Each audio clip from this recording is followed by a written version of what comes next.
Hello everyone, welcome to back my channel YV Physics. So today in this lecture we will solve some numericals based on Coulomb's law. Okay, so in this class we will discuss basically some numericals based on Coulomb's law. Okay, so before going to that, I would like to focus the basic formulas or what are the important rules to solve the numericals of Coulomb's law. Okay, so please pay attention and शुरू हो जाइए. Okay, ठीक है. सो पहला formula जो scalar form का है वो क्या है? F इक्वल टू बीटा या फिर आप लिख सकते हो कि हम हमेशा ही लेंगे बीटा नॉट एयर मीडियम के लिए. बाय डिफॉल्ट हम लेंगे एयर मीडियम के लिए बीटा नॉट. ओके, ठीक है ना. सो बीटा नॉट Q1 Q2 बटे divided by R square. Beta naught Q1 Q2 by R square. This is the scalar form of Coulomb's law. ठीक है, यहां पे बीटा नॉट आपका क्या है? Coulomb's कांस्टेंट है. What's value of it? इसका वैल्यू कितना है? 9 into 10 to the power 9 newton metre square per Coulomb square. ठीक है, और ये Q1 Q2 दोनों चार्ज है. सो उनके बीच का जो डिस्टेंस है वो R है. ठीक है, और एक चीज आप ध्यान में रखिए कि ये जो जितने भी यहाँ पे क्वांटिटीज है आप सभी का SI यूनिट पे ही लिखोगे.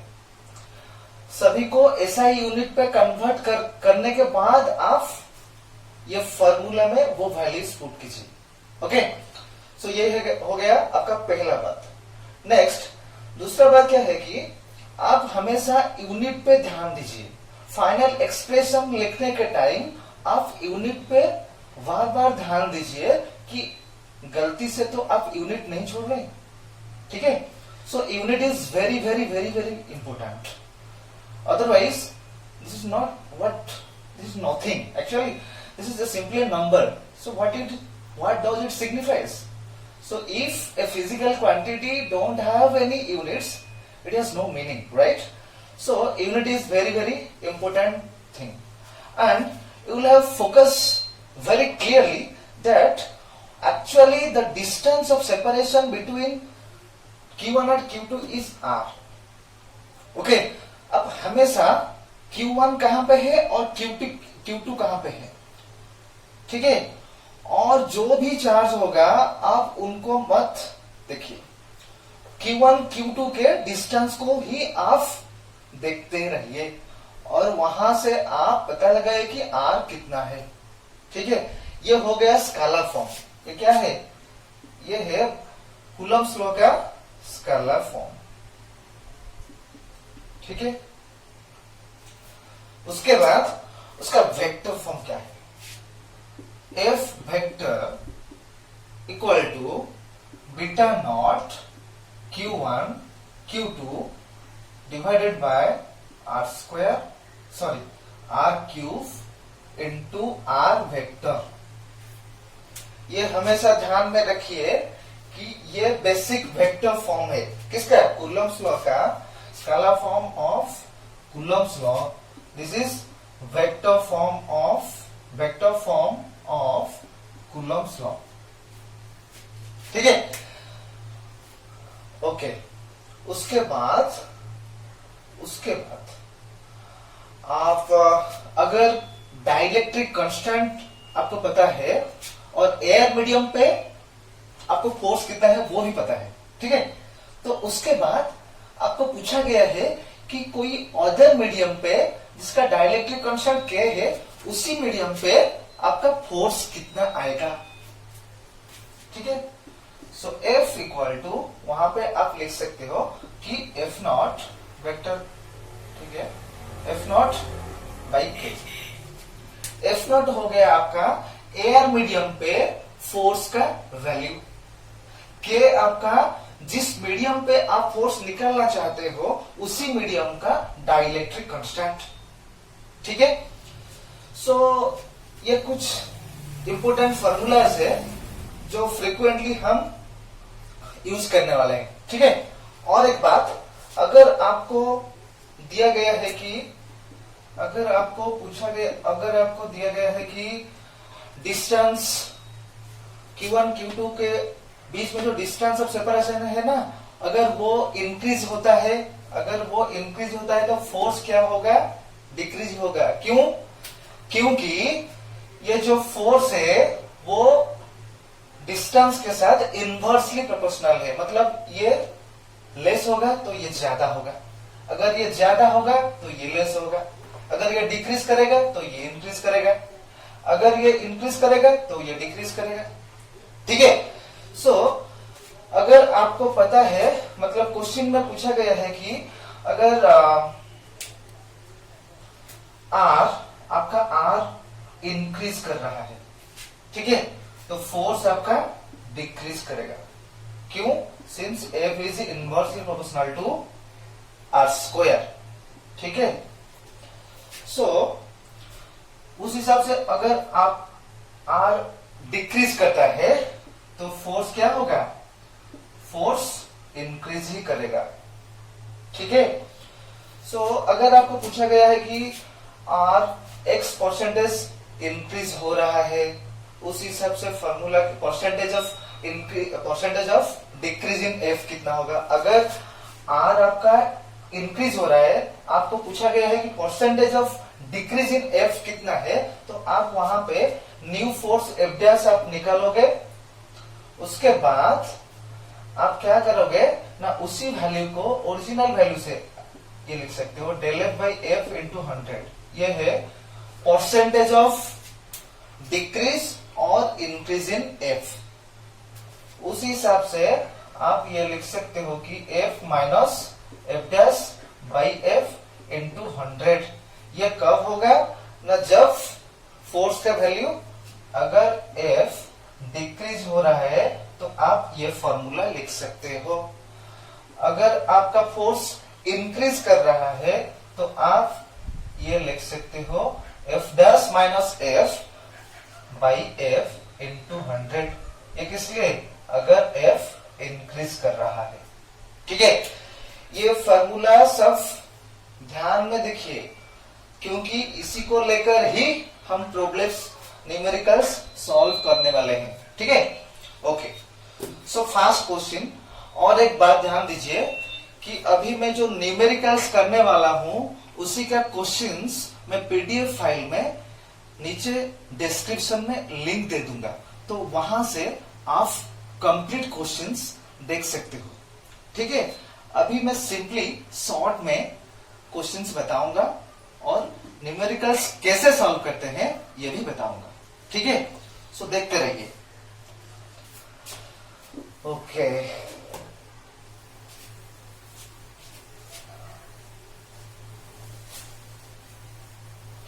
ठीक है ठीक है ठीक है।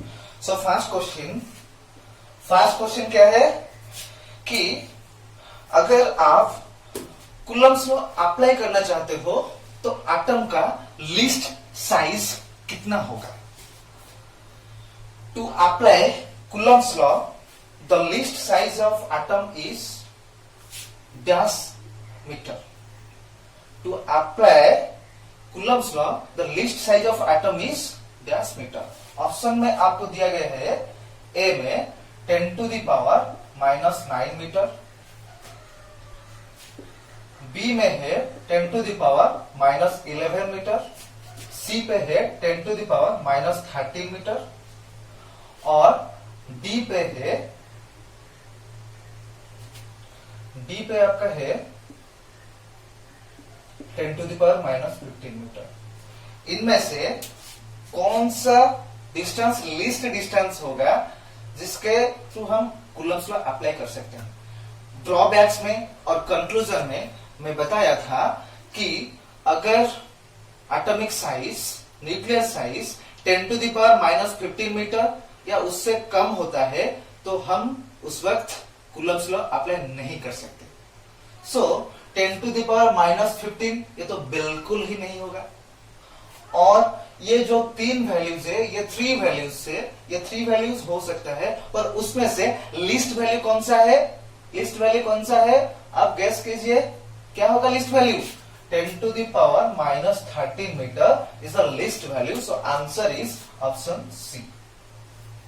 ओके, समझ में आ गया या नहीं? ठीक है, नेक्स्ट क्वेश्चन नंबर 2 के तरफ हम अभी बढ़ रहे हैं, तो ध्यान से देखिए, बहुत ही इंटरेस्टिंग होने वाला है ये problem session. So next question है, अगर two charges 5 coulomb and 100 nano coulomb are separated by a distance of 10 centimetre, then what is the value of electrostatic force between them? आपको पूछा गया है कि फोर्स का वैल्यू कितना आएगा। तो नंबर टू क्वेश्चन पे ये आपको दिया गया है कि Q1 अगर 5 माइक्रोकूलम है, Q2 अगर 100 नैनो कूलम है और distance of separation is 10 centimetre है, तो उसके हिसाब से ये दोनों के बीच में जो फोर्स आएगा उसका वैल्यू कितना होगा, इलेक्ट्रोस्टैटिक फोर्स का वैल्यू कितना होगा। तो हम लोग को पता है क्या, पहले हम लिखे थे क्या, we know that F equal to beta naught Q1 Q2 whole divided by R square. Beta naught का वैल्यू कितना है, वहां पे भी बताया था मैंने क्लास शुरू होने से पहले। बीटा नॉट का वैल्यू कितना है, 9 into 10 to the power 9। Q1 is how much, पहले इसको कन्वर्ट कर लीजिए, 5 micro means 10 to the power -6, so 5 into 10 to the power -6 coulomb. Nano means 10 to the power -9, so 100 into 10 to the power -9 coulomb, that equal to 10 to the power -7 coulomb. 1 centimeter is how much meter? 10 into 10 to the power 1 centimeter, 10 to the power -2 meter. So उसी हिसाब से 10 to the power -1 meter. Okay. So Q1 का value कितना है, 5 into 10 to the power -6। Q2 का value कितना हो गया आपका, Q2 है 10 to the power -7 whole divided by R का वैल्यू कितना है, 10 to the power -1, so 10 to the power -1 whole square. ठीक है, सो ये कितना आ जाएगा, देखिए ये 6 -7 -13 हो गया, -13 प्लस 9 कितना है, -4, -4 पावर ये -2 है, ऊपर चले जाएगा, -4 प्लस 2 पावर कितना हो गया, -2, so 9 into 5 45 into 10 to the power -2, यहां से आप लिख सकते हो कि 0.45 न्यूटन हो गया। कंप्लीटली ये हो गया या नहीं, हो गया ना, ठीक है।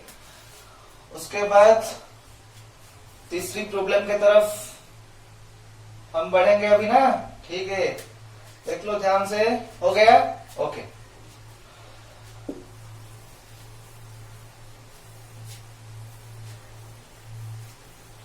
सो अभी थर्ड प्रॉब्लम भी इससे बहुत ही इंटरेस्टिंग है।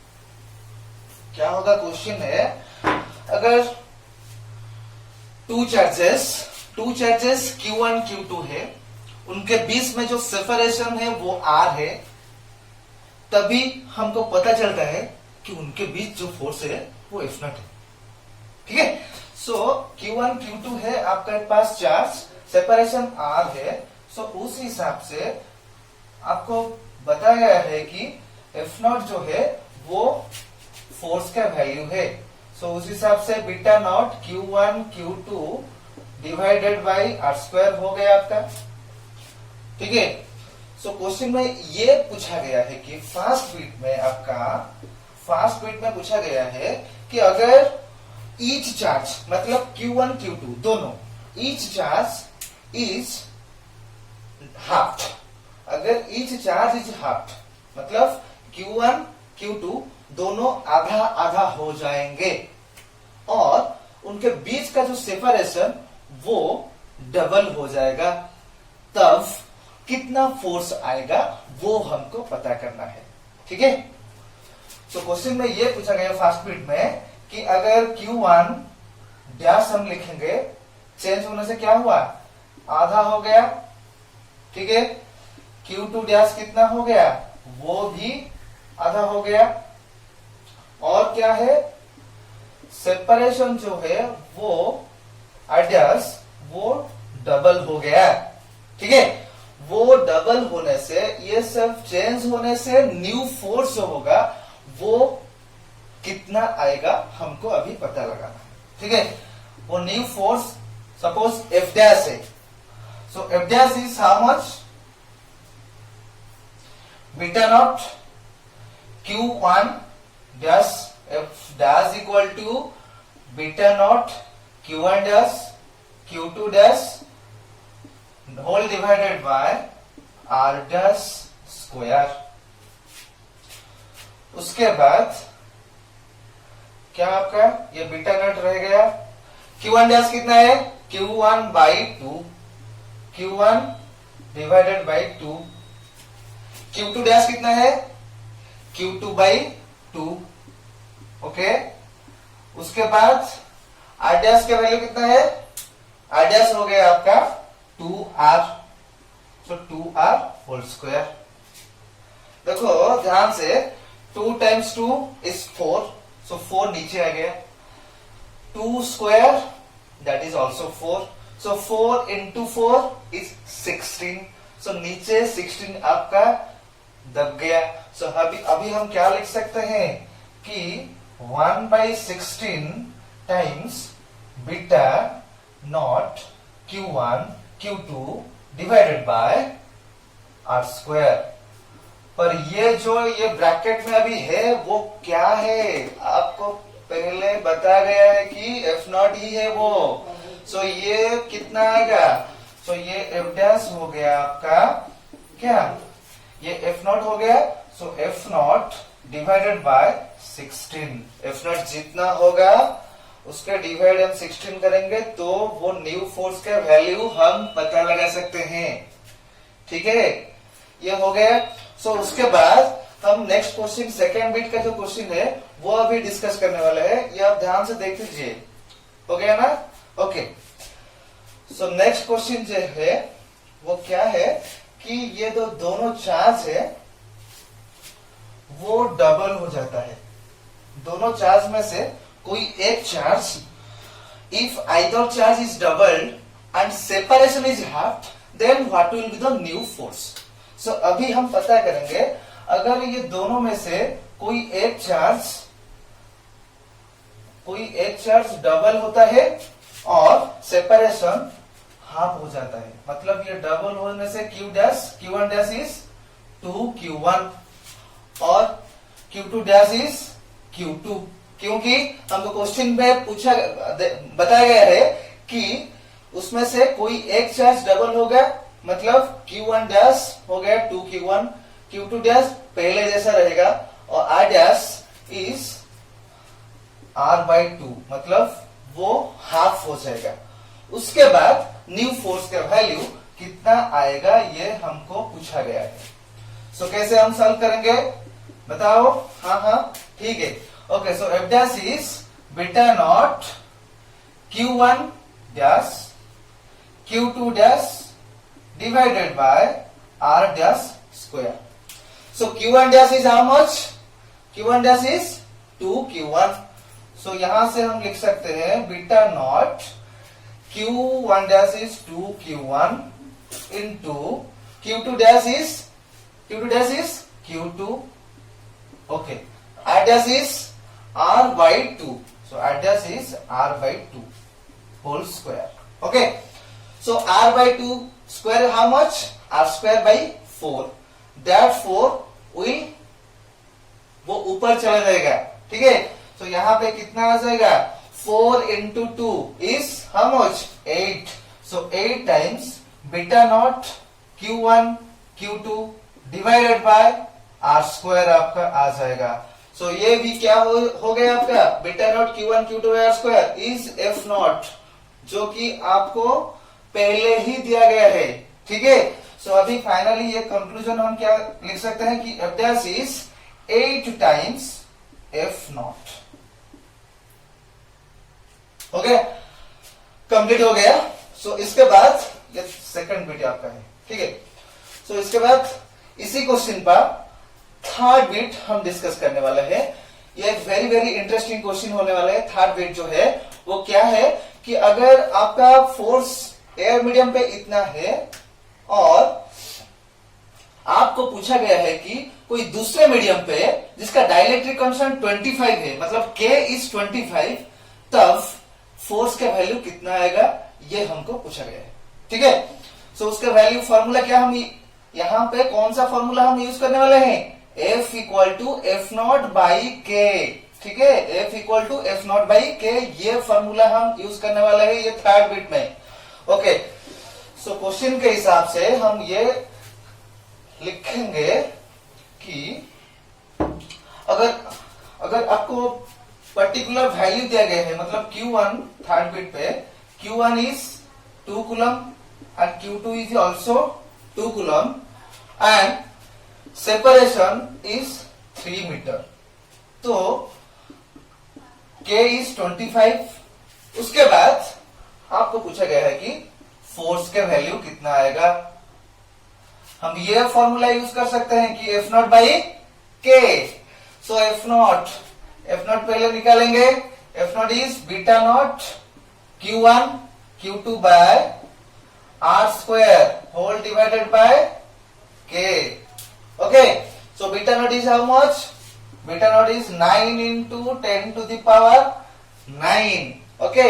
So Q1 is how much, 2 coulomb, Q2 is 2 coulomb, so we can write 2 into 2 divided by R is how much, 3 meter, so R square मतलब 3 का स्क्वायर, so 3 स्क्वायर हो गया।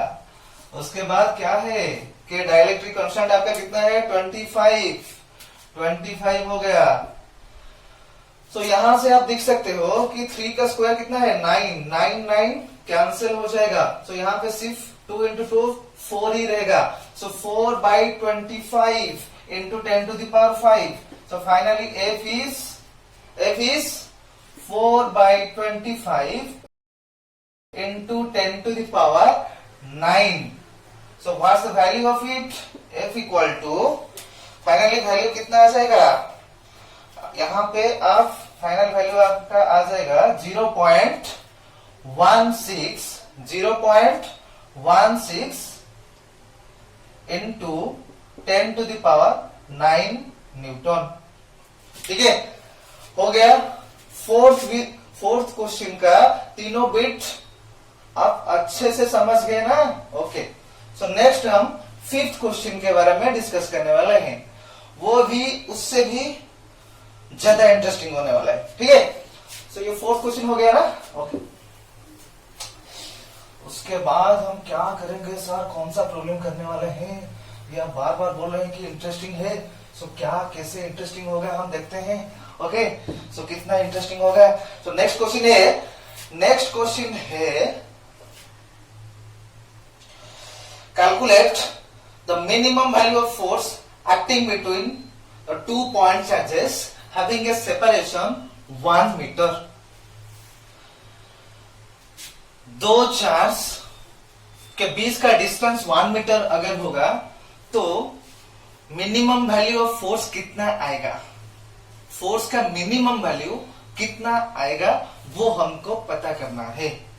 इससे पहले मैं एक छोटी सी बात बताना चाहता हूं कि फोर्स अगर मिनिमम होगा, फोर्स क्योंकि F equal to how much, beta naught Q1 Q2 divided by R square, ये दिया गया है कि 1 मीटर है। Q1 Q2 के ऊपर डिपेंड करता है कि फोर्स मिनिमम कैसे होगा। सो चार्ज के वैल्यू मिनिमम, कौन सा मिनिमम वैल्यू है? एलिमेंटल चार्ज के वैल्यू मिनिमम है, मतलब ई मिनिमम है, मतलब e equal to 1.6 into 10⁻⁻19 coulomb ही लेंगे, मतलब e equal to Q1 equal to Q2, ठीक है। So Q1 equal to Q2 equal to e equal to 1.6 into 10⁻⁻19 coulomb जब भी होगा तब जाके F force will be minimum, ठीक है। यहां पे ही सॉल्व हो गया क्वेश्चन। तो कैसे, क्वेश्चन क्या है और एक बार मैं बोल रहा हूं, calculate the minimum value of force acting between two point charges having a separation of 1 metre. तो ये फोर्थ क्वेश्चन है आपका, ठीक है। सॉरी, एक्चुअली इससे पहले मैंने शायद लिखा था कि फोर्थ नंबर क्वेश्चन, पर वो थर्ड नंबर क्वेश्चन था, ये फोर्थ नंबर क्वेश्चन है, ठीक है। तो अभी हम यहाँ पे मिनिमम वैल्यू पूछा गया है, तो हम लिखेंगे कि मिनिमम वैल्यू के लिए वो एलिमेंटरी चार्ज को ही हम कंसीडर करेंगे। So Q1 equal to Q2 equal to e हम लिख सकते हैं, और सेपरेशन R के वैल्यू कितना है? 1 मीटर। सो ये हमको पता गया है कि F equal to beta naught क्या Q1 Q2 by R square. Beta naught का वैल्यू आपको पता है 9 into 10⁻9। Q1 Q2 is E into E all divided by R is how much? 1. Okay. So finally आपका कितना आ जाएगा? E का वैल्यू आप पुट कर सकते हो, E का वैल्यू 1.6 इंटू 10⁻⁻19 कूलम, ये दोनों मल्टीप्लाई करोगे तो फाइनल वैल्यू आपका आ जाएगा, फाइनल वैल्यू आपका आ जाएगा 23.04 इंटू 10⁻⁻29। आप कैलकुलेट कर सकते हो, ये वेरीफाई कर लेना, ठीक है। ये फाइनल आंसर उसका आ गया, ठीक है। Okay, next question, fifth number question, वो नेक्स्ट क्वेश्चन है, वो भी इससे ज्यादा इंटरेस्टिंग है। मतलब ये हो गया मिनिमम वैल्यू का फोर्स। ये नेक्स्ट जो क्वेश्चन है वो मैक्सिमम वैल्यू ऑफ फोर्स कैसे हम निकालेंगे वो डिस्कस करने वाले हैं। अगर सर मिनिमम हो गया फोर्स तो मैक्सिमम कैसे होगा, हम कैसे निकालेंगे, क्योंकि दो चार्ज के बीच में जो फोर्स होता है वो मैक्सिमम कब होगा, कैसे होगा, ये हमको पता करना है। क्वेश्चन है, ए charge Q is divided into 2 parts, what should be the value of charges on the two parts of the object so that the force between them will be maximum, ठीक है। उनके बीच में फोर्स कब जाके maximum होगा, okay okay. सो अगर हमें Q पता है, मतलब ये ही 2 पार्ट में डिवाइड होता है।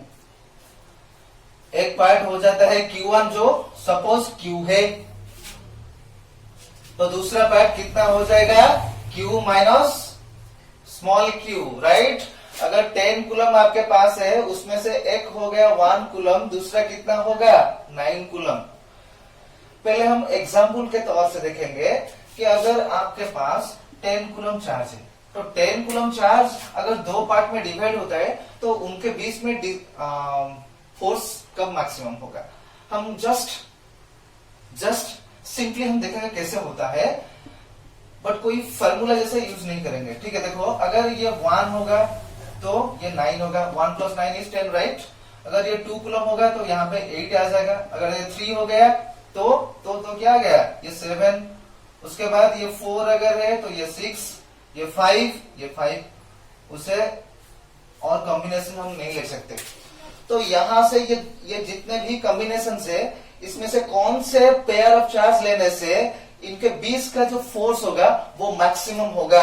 अब यहां से देख सकते हो कि इनके बीच का जो दूरी है, मतलब डिस्टेंस है, वो सेम है। तो सिर्फ आप ये चार्ज के वैल्यू को मल्टीप्लाई करो, उससे आपको पता चल जाएगा कि फोर्स कब मैक्सिमम होगा, क्योंकि beta naught and R both are constants here, but only variable is charge. So 1 × 9 is 9, 2 × 8 is 16, 3 × 17, 3 × 7 is 21, 4 × 6 24, 5 × 5 is 25, that is the maximum value. Okay, you got it, right? So कब जाके maximum होता है force? अगर दो charge आपको दिया गया है, अगर वो आधा मतलब हाफ हो जाएगा, तब भी जाके आपका फोर्स उनके बीच में मैक्सिमम होता है। सो यहाँ पे आप ये क्वेश्चन से आप देख के इस हिसाब से बोल सकते हैं कि सर ये तो अगर Q/2 ये हो गया, ये Q/2 होगा, तब जाके फोर्स मैक्सिमम होगा। कैसे होगा ये अभी हम पर्टिकुलर प्रोसीजर के हिसाब से प्रोसीड करेंगे। ठीक है, ओके।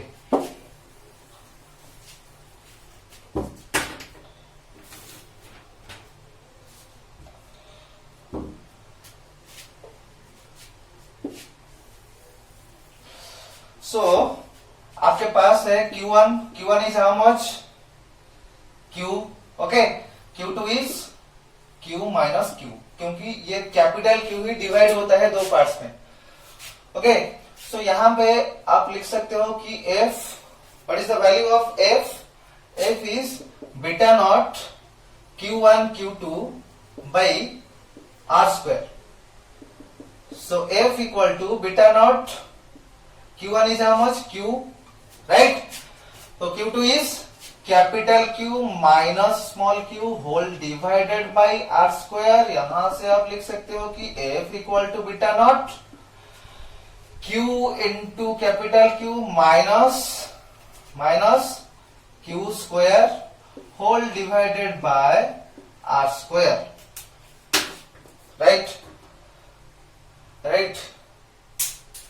So फाइनली हम यहां पे देख सकते हैं कि R आपका क्या है? कांस्टेंट है। R कांस्टेंट है। ओके, सो Q यहां पे वेरिएबल है। Q यहां पे वेरिएबल है।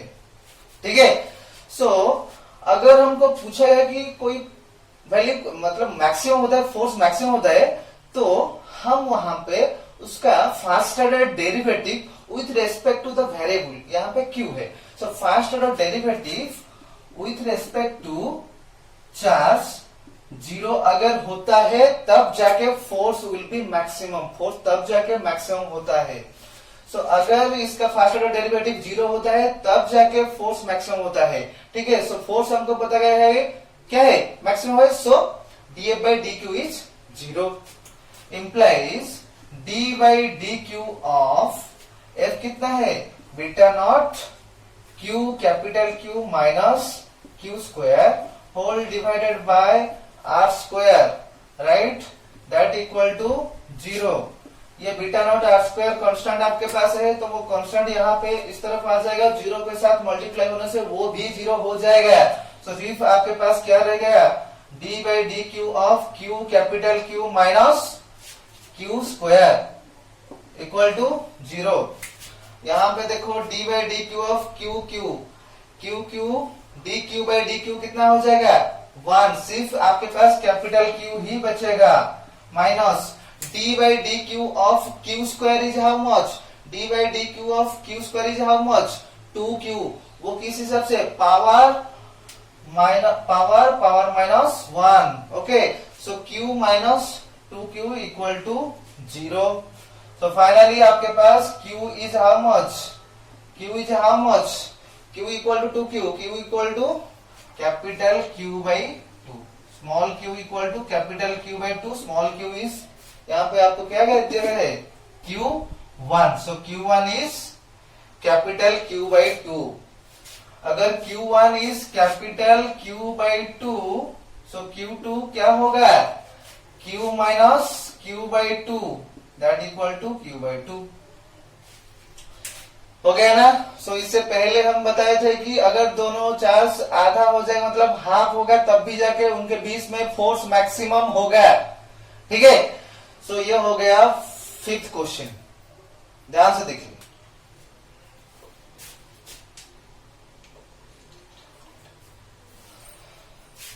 Okay, next question.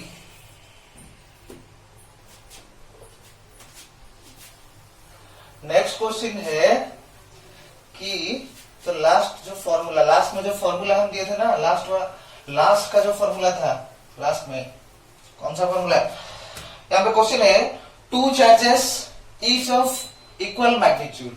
2 charges each of, next question number 6, 2 charges each of equal magnitude separated by distance r exert a force of F force of F on each other, then what will be the new force if the distance of separation between them is decreased by 10% of the original value. Distance अगर original value से 10% कम हो जाता है तो force के value कितना आएगा। उसके बाद आप निकालेंगे कि वो जो फोर्स आएगा वो डिक्रीज होके आएगा या इंक्रीज होके आएगा। क्वेश्चन पे आपको दिया गया है कि सेपरेशन मतलब डिस्टेंस क्या होता है, डिस्टेंस क्या होता है, अगर आपका डिस्टेंस इंक्रीज होता है तो फोर्स का वैल्यू क्या होगा, डिक्रीज होगा। सो कितना डिक्रीज होके आएगा, सो वहां से आपको पता लगाना है कि percentage of decrease in F.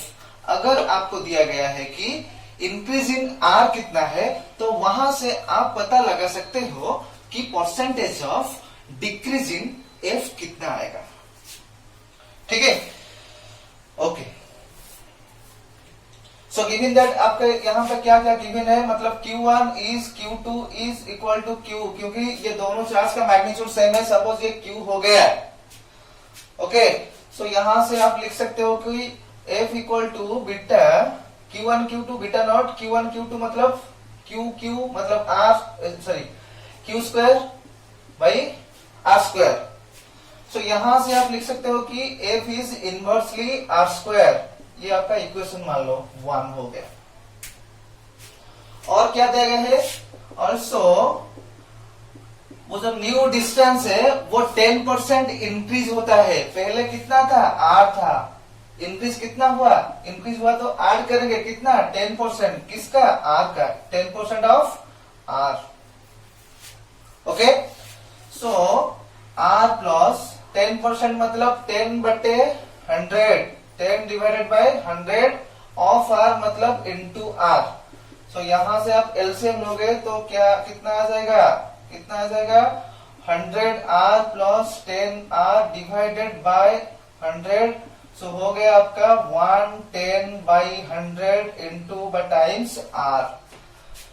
So ideas is this much. यहां से आप लिख सकते हो कि R divided by R prime और आइडियाज इज कितना हो जाएगा, 100/110। सो ये आ गया आपका रेशियो R/R डैश इज 100/110। सो अभी हम ये लिख सकते हैं कि F डैश जो न्यू फोर्स होगा वो inversely proportional to also R dash, right. So this is equation 2, this is equation 2। सो हमको पता करना है कि न्यू फोर्स जो है वो कितना आएगा, वो पता करना है। यहां तक समझ में आ गया आपको, ठीक है।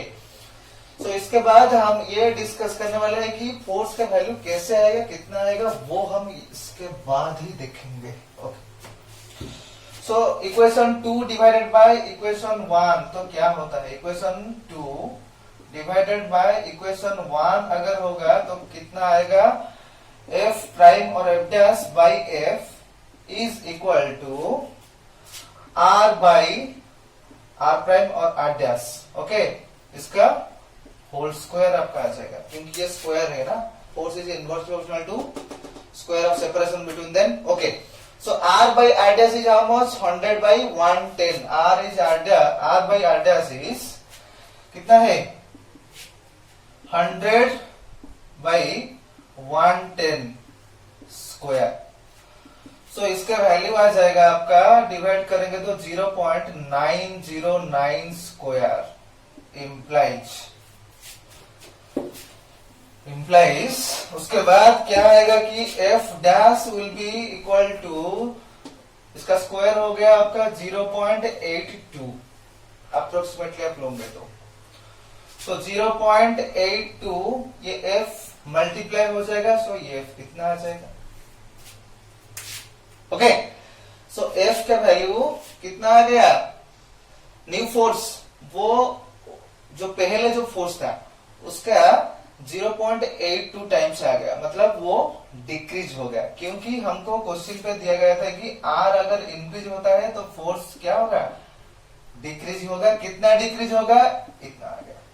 ओके, सो उसके बाद हमको पूछा गया है कि वो जो डिक्रीज होता है तो कितना परसेंट डिक्रीज होता है।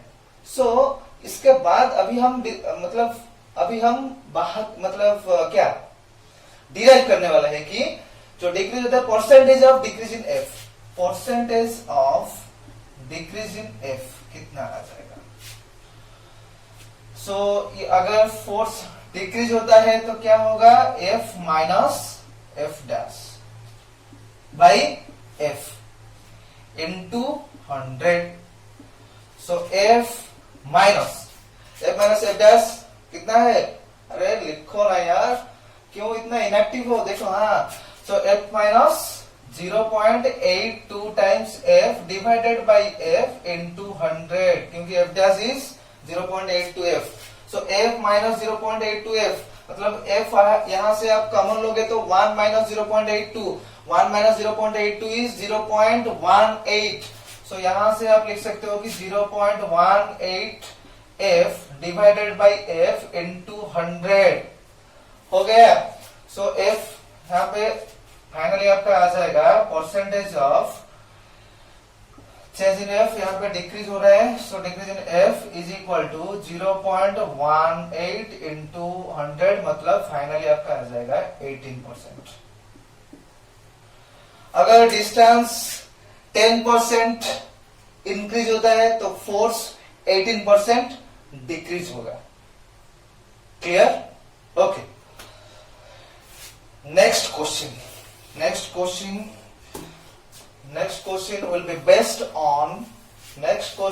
will be based on what? Vector form of Coulomb's law. Coulomb's law का जो वेक्टर फॉर्म है उसके ऊपर डिपेंड करेगा इसका एक्सप्लेनेशन और सॉल्व। ओके, सो नेक्स्ट क्वेश्चन है कि 2 पॉइंट चार्जेस आपके पास है। क्वेश्चन नंबर 7, 2 पॉइंट चार्जेस आपके पास है। कहां पे? कार्टेशियन कोऑर्डिनेट सिस्टम पे। ये आपका ओरिजिन हो गया, ये एक्स कोऑर्डिनेट, ये वाई एक्सिस, ये जेड एक्सिस हो गया। ठीक है। सो पहला जो चार्ज है Q1 कितना, उसका वैल्यू कितना है, वो है 5 इंटू 10⁻⁻6 कूलम। उसका पोजीशन भी आपको बताया गया है। सपोज ये R1 है, यहाँ पे पोजीशन आपको बताया गया है। कितना पोजीशन है? 1 metre, 3 metre and 2, 1 3 2।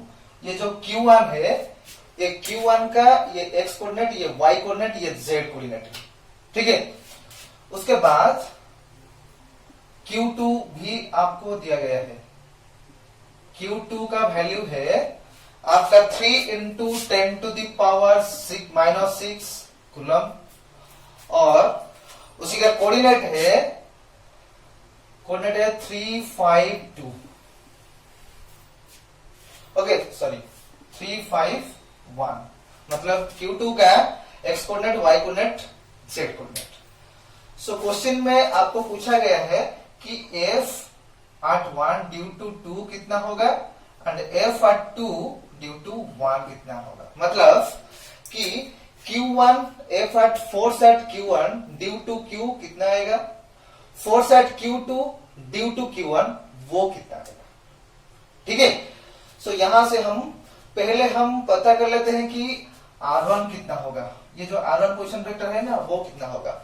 X coordinate के साथ आई कैप हम मल्टीप्लाई करेंगे। एक्स कोऑर्डिनेट कितना है, 1, सो 1 इंटू आई कैप प्लस वाई कोऑर्डिनेट 3, सो 3 इंटू 3 जे कैप प्लस 2 के कैप। ये हो गया आपका R1।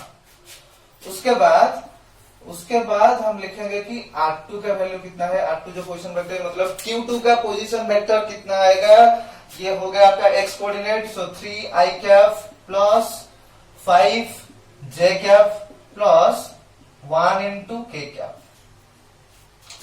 तो यहां से आप ये लिख सकते हो कि R1 माइनस R2 का वैल्यू कितना आएगा, ये भी आप पता कर सकते हो। So i cap minus 3 i cap is minus 2 i cap, then 3 j cap minus 5 j cap is minus 2j cap, 2k cap minus k cap is k cap.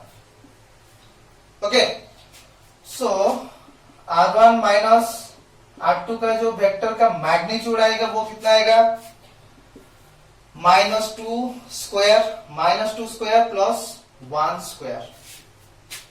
समझ में आ रहा है या नहीं? x कंपोनेंट का मैग्नीट्यूड का square, x component का square, y component का square plus z component square, square root. So -2 square plus -2 square plus -1 square, sorry plus 1 square whole square root. So 4 plus 4 plus 1 square root कितना आ जाएगा, यहां से आप लिख सकते हो कि ये 3 ही आएगा फाइनली। हो गया।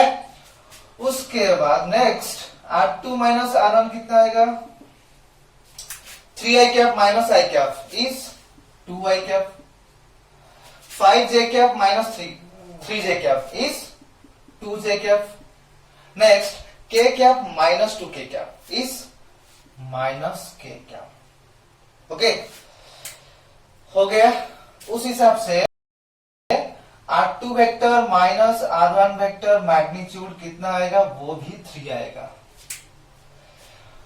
अच्छे से देख लो।